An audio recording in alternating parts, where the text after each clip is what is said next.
Assalamualaikum dan salam sejahtera murid-murid. Jadi seperti biasa pada hari ini untuk kelas BM hari ini kita akan mulakan dulu dengan kosakata. Okay, so cikgu akan beritahu kamu beberapa perkataan yang kamu boleh guna dalam karangan penulisan kamu contohnya ataupun yang kamu akan jumpa dalam soalan pemahaman contoh.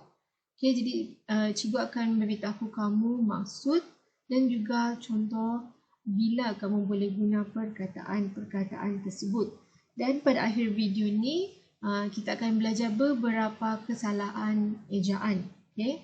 Kesalahan ejaan yang murid-murid selalu lakukan semasa dalam penulisan contohnya ataupun semasa kamu menjawab soalan subjektif. Okay? Jadi kita akan tengok dulu kosakata yang pertama. Okay, so kosakata yang pertama sini cikgu tulis adalah meriah. Okay, adalah meriah. So meriah ni maksudnya adalah riang, gembira ataupun sukaria. Okay, maksudnya apabila kamu berada dalam satu majlis, semua orang melakukan pelbagai aktiviti, semua orang tengah gembira, tengah bermain, okay, tengah berseronok contohnya tu adalah maksudnya meriah. Okay, so contohnya macam ni dialog Ali. So Ali dia berkata, wah meriah sungguh sambutan majlis hari lahir kamu. So majlis hari lahir kamu ni adalah macam satu majlis di mana kamu akan happy birthday contoh, okay? Di mana kamu akan tambah lagi setahun. Jadi bila kawan kamu cakap, wah meriah sungguh sambutan majlis hari lahir kamu, maksudnya banyak sangat aktiviti, semua orang tengah bersukaria, semua orang tengah gembira, semua orang tengah berseronok, potong kek semua, okey. Inilah adalah contoh-contoh bila semua orang gembira, bila semua orang bersukaria dalam sesuatu majlis. So tu maksudnya meriah. Okey, semua orang berseronok contoh. Okey, jadi kita tengok kosakata yang kedua. So kosakata yang kedua ni adalah cikgu pilih co-curriculum. So co-curriculum adalah aktiviti-aktiviti yang kamu buat dekat sekolah. Okay, so contohnya macam jadi pengakap ke, pandu puteri. So co-curriculum ni adalah kata kerja. Jadi cikgu pernah ajar kamu kata kerja ni paling senang kamu hafal kata kerja ni adalah macam perbuatan. So contohnya macam menggunting, menjahit kan. Okay, so itu adalah kata kerja. Dia lebih kepada perbuatan. So curriculum ni maksudnya adalah kegiatan atau aktiviti. Okay, selain mata pelajaran yang diajar di dalam bilik darjah. So maksudnya sini dalam bilik darjah kamu ada belajar bahasa Melayu, bahasa Inggeris contohnya. Ataupun sains. Jadi co-curriculum ni adalah aktiviti-aktiviti yang kamu lakukan di luar. Contohnya di padang. Okay, macam pengakap contohnya. Okay, pandu puteri, puteri Islam contoh. Pembarisan ataupun contohnya macam sukan. Kamu bermain bola dengan kawan, bermain bola sepak, bermain bola keranjang, bola tampar contoh. Jadi contoh ayat yang kamu boleh guna adalah pada setiap hari Khamis, murid-murid tahap 4 ataupun tahun 4 diwajibkan menyertai aktiviti co-curriculum di sekolah mereka. So maksudnya pada hari Khamis kamu harus bermain bola, okay, contoh. Ataupun kamu harus melakukan macam pembarisan, pengakap contoh. So itu adalah aktiviti co-curriculum. Perbuatan ataupun aktiviti yang kamu lakukan di luar kelas kamu. So maksudnya kamu berada dekat padang contoh. Okay. So seperti biasa kalau kamu ada apa-apa soalan, kamu boleh tanya cikgu dalam grup. Okay, jadi kita tengok pula yang ketiga. Okay, so ketiga sini cikgu pilih perkataan demonstrasi. Okay, so demonstrasi ni adalah satu kata nama. So cikgu pernah ajar apa maksud kata nama. So demonstrasi ni kadang-kadang kamu boleh guna dalam kamu punya penulisan. Kalau ada pelajar yang boleh guna demonstrasi adalah salah satu perkataan yang aras boleh kira aras tinggi sudah. Okay, so demonstrasi. So demonstrasi ni maksudnya adalah penerangan tentang sesuatu. Okay, so kadang-kadang kalau kamu pernah dengar orang cakap, boleh kamu demo? Oh, contoh. So boleh kamu demo ataupun boleh kamu demonstrasi, itu maksudnya kamu terangkan. Contohnya kalau cikgu tanya kamu, okey, boleh kamu demo bagaimana cara bermain bola sepak yang betul. Jadi nanti kamu akan bermain bola sepak depan cikgu. Kamu cakap, oh cikgu kena tendang bola macam ni, kena jaringkan macam ni. So itu adalah demonstrasi. Kamu tunjukkan, kamu terangkan dengan seseorang macam mana cara yang betul contohnya. Ataupun apakah benda yang kamu perlu lakukan. So itu adalah demonstrasi. Kamu tunjukkan ataupun kamu bercakap dengan orang tersebut macam ni cara yang betul. Okey, so contoh sini cikgu bagi adalah beberapa orang murid sedang membuat demonstrasi cara bermain congkak yang betul. Okey, kalau kamu pernah main congkak, congkak ni yang kita guna guli, kadang-kadang cengkerang.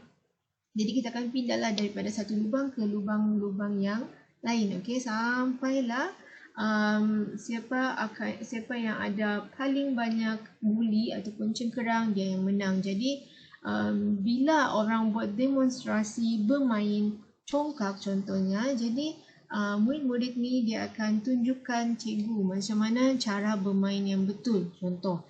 Jadi itu maksudnya demonstrasi. Kamu demo, kamu tunjukkan, kamu bercakap, kamu terangkan apakah cara yang betul untuk bermain. Contohnya bermain congkak, bermain bola sepak contohnya. Okey. Jadi kita akan tengok pula kosakata yang seterusnya. Okey, kita akan tengok yang seterusnya. Okey, so kosakata merawat. So merawat ni adalah kata kerja. Macam cikgu cakap tadi, kata kerja paling senang kamu faham ataupun paling senang kamu ingat. Kata kerja ni adalah kamu buat sesuatu kerja ataupun kamu buat sesuatu perbuatan. Contohnya memancing, okey, bermain. Kamu buat sesuatu kerja, kamu buat sesuatu perbuatan. So merawat ni adalah kata kerja, satu perbuatan. So merawat ni maksudnya kamu ataupun seseorang itu menjaga orang sakit. Okey, so selalunya yang kita boleh jumpa menjaga orang sakit dekat hospital, dekat klinik, tu yang paling senang kita jumpa. Jadi kita akan jumpa macam jururawat, okay, paramedik, doktor, pegawai perubatan, okay, mereka yang akan merawat ataupun mereka yang akan menjaga orang-orang yang sakit. So contohnya macam dekat hospital banyak sangat orang sakit, okay, pelbagai penyakit, pelbagai masalah. Jadi doktor dan juga jururawat yang akan menjaga mereka sehingga insyaAllah sehingga mereka akan sembuh. Okay? Jadi itu tugas merawat ataupun maksud merawat. So macam ni cikgu dah bagi contoh jururawat itu sedang merawat luka pada kaki. Okay, so contohlah luka pada kaki seseorang pesakit yang terpijak kaca. So contohnya kalau lelaki ni terpijak kaca, lepas tu darah, kaki dia berdarah, jadi dia akan pergi ke hospital, and kalau tahu dalam mungkin terpaksa dijahit ataupun perlu dibalut. Jadi itu adalah maksud merawat.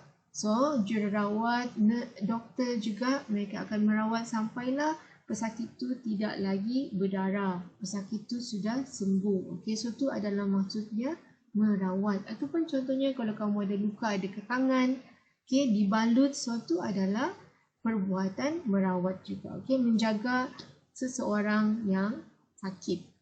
Okay, jadi kita akan tengok pula yang seterusnya, bertandang. Okey, so bertandang ni pun kamu akan nampak selalunya dalam bahagian kertas 1, bahagian pemahaman. Okey, bertandang. So bertandang ni maksudnya berkunjung ataupun ziarah. Maksudnya ada orang datang. Okey, ada orang datang tengok-tengok kita ataupun kamu datang pergi tempat kawan kamu, jiran sebelah. So itu adalah bertandang. Ataupun contohnya kamu balik kampung. Okey, kamu balik kampung, kamu jumpa nenek, kamu jumpa datuk. So itu adalah bertandang. Kamu berkunjung, kamu jumpa kamu punya ahli keluarga yang jauh contohnya. Okey. Jadi macam ni contoh cikgu pada musim perayaan. So maksudnya hari raya, Deepavali, Tahun Baru Cina contohnya. Kita berpeluang untuk bertandang. Maksudnya kita boleh berkunjung ziarah. Kita datang, okey, kita datang, kita melawat ke rumah sanak saudara serta sahabat handai. So maksudnya kita akan boleh pergi ke kita punya saudara-saudara yang lain ataupun sahabat handai, maksudnya kita punya rakan-rakan, kawan-kawan kamu yang lain. So contoh bila hari raya ke ataupun tahun baru Cina, Deepavali, so family akan balik ke kampung jumpa datuk, nenek contoh. Okay, so tu adalah maksudnya bertandang. Kamu berkunjung, kamu jumpa ahli keluarga kamu yang mungkin tinggal jauh ataupun nenek-nenek kamu, datuk-datuk kamu. So tu adalah maksudnya bertandang. Kamu datang, kamu kunjung, kamu ziarah. Okay? So tu adalah kosakata kita yang kelima. Jadi kita akan tengok sini kosakata cikgu pilih adalah simbolik. Okay, so simbolik ni kadang-kadang kamu akan terjumpa juga dekat bahagian pemahaman. Okay, bahagian pemahaman. Jadi kita tengok maksudnya simbolik ni adalah satu kata nama. Okay, simbolik ni adalah satu kata nama.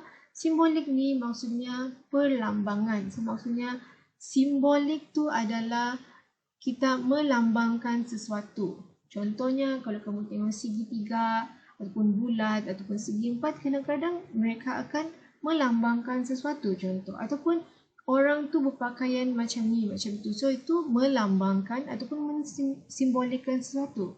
Ataupun paling senang macam dalam contoh cikgu ni adalah sebentuk cincin. Okay? Sebentuk cincin yang dipakai oleh seorang gadis di jari manisnya merupakan simbolik kepada sebuah ikatan pertunangan. So maksudnya sebelum orang berkahwin, contohnya mereka bertunang. Okay? Contohnya kalau mereka ingin bertunang, so mereka akan bertunang dan mereka akan pakai sebentuk cincin. Okay, so sebentuk cincin tu adalah simbolik yang dia sudah bertunang. Okay? Dia sudah bertunang. So tu adalah simbolik.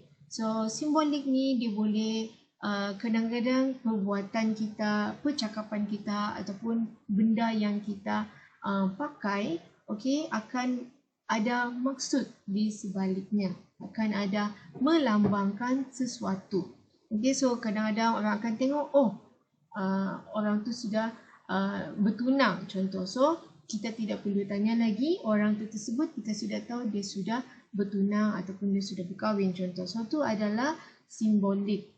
Dia melambangkan sesuatu, dia mempunyai maksud di sebalik perbuatan ataupun benda yang kita pakai contoh. Okay?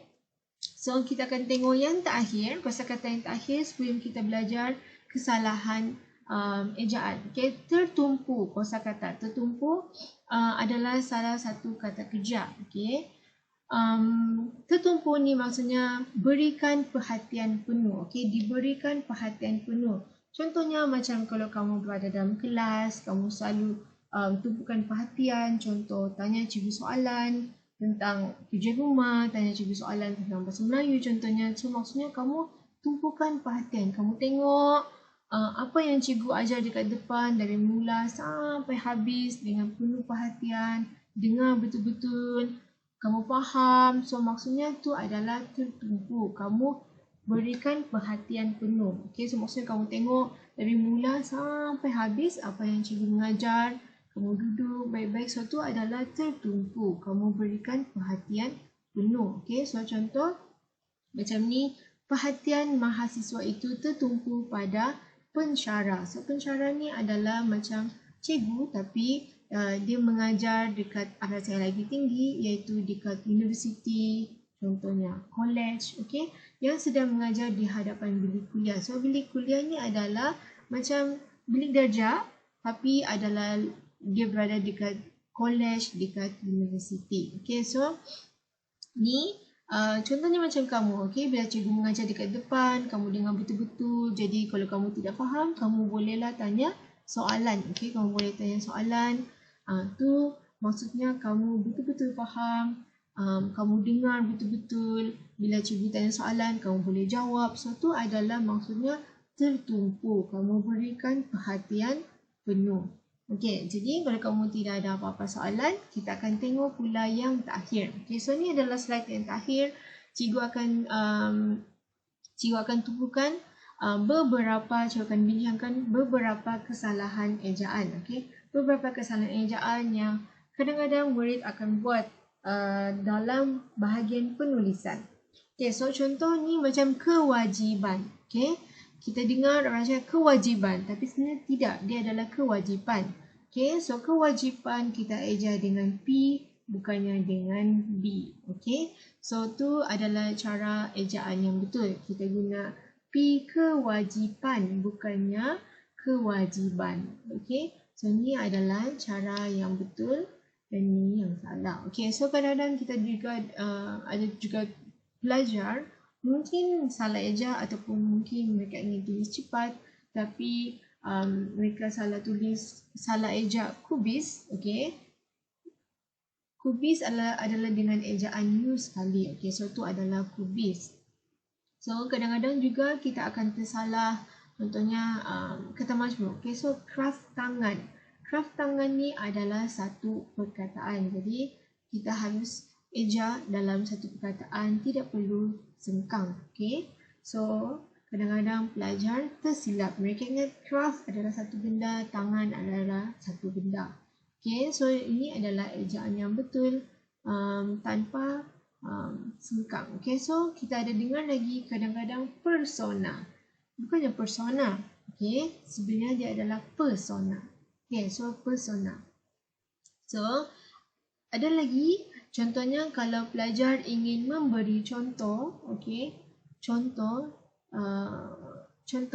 mereka akan tulis iaitu, okay, iaitu pensel, warna,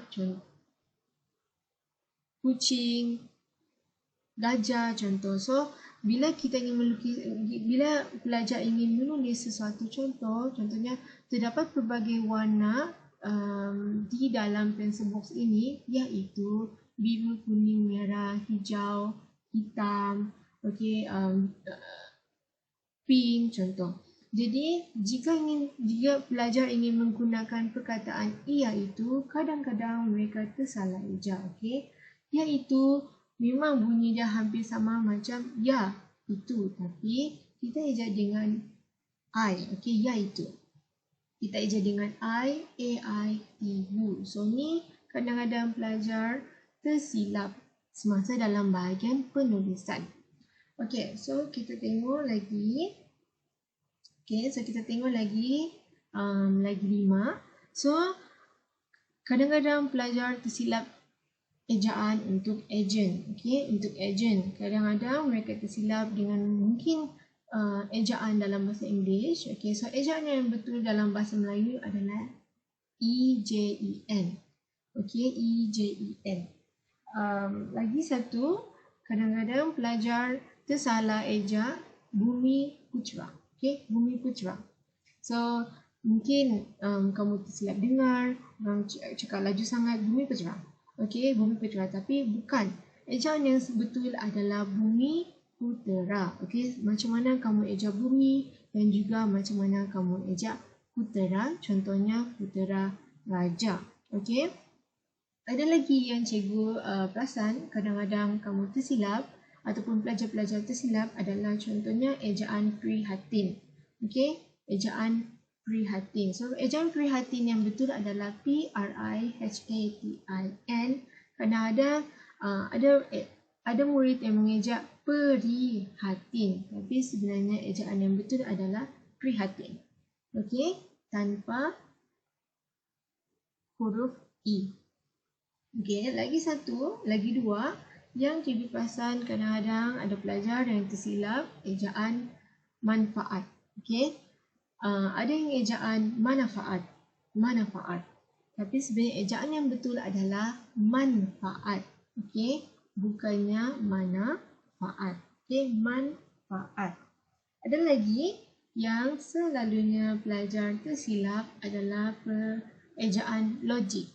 Okay, ejaan logik. Sebab sebutannya adalah seperti logik. Okay, macam J. Tapi ejaan yang sebetulnya ataupun ejaan yang betul adalah L-O-G-I-K. Walaupun sebutannya seperti J, tapi ejaan yang betul adalah L-O-G-I-K. Okay, so itu sahaja untuk video kali ini. Kalau kamu ada apa-apa soalan seperti biasa, kamu boleh tanya. cikgu.